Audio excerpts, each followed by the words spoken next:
Friends, welcome to our channel. Friends, आज आपण पाहूया विना मृत्यूपत्र मयत हिंदू स्त्रीची मालमत्ता कशी प्रक्रांत होईल. फ्रेंड्स, व्हिडिओ पूर्ण बघा, लाईक, कमेंट, शेअर करा आणि सबस्क्राईब करायला अजिबात विसरू नका. तर चला पाहूया. हिंदू उत्तराधिकार अधिनियम 1956 कलम 15 अन्वये विना मृत्यूपत्र मयत झालेली हिंदू स्त्री खातेदाराची संपत्ती पुढील प्रमाणे वारसा हक्काने जाईल. नंबर ऑफ, पहिल्यांदा मुलगे व मुली, कोणताही मयत मुलगा किंवा मुलगी यांची अपत्य धरून आणि पती यांच्याकडे.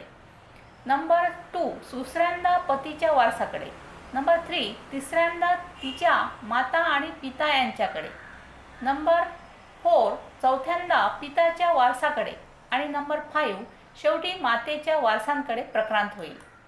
तथापि हिंदू स्त्री जर विना मृत्यूपत्र मरण पावली तर तिला तिच्या पित्याकडून किंवा मातेकडून वारसा हक्काने मिळालेली कोणतीही संपत्ती त्या मृत स्त्रीच्या कोणताही मुलगा किंवा मुलगी कोणत्याही मयत मुलाची किंवा मुलीची अपत्य धरून यांच्याकडे जाईल.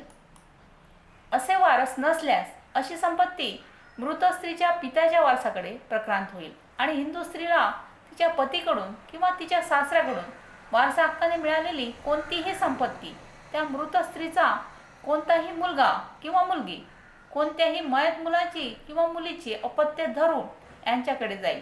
असे वारस नसल्यास मृत स्त्रीच्या पतीच्या वारसाकडे प्रक्रांत होईल. Thank you friends.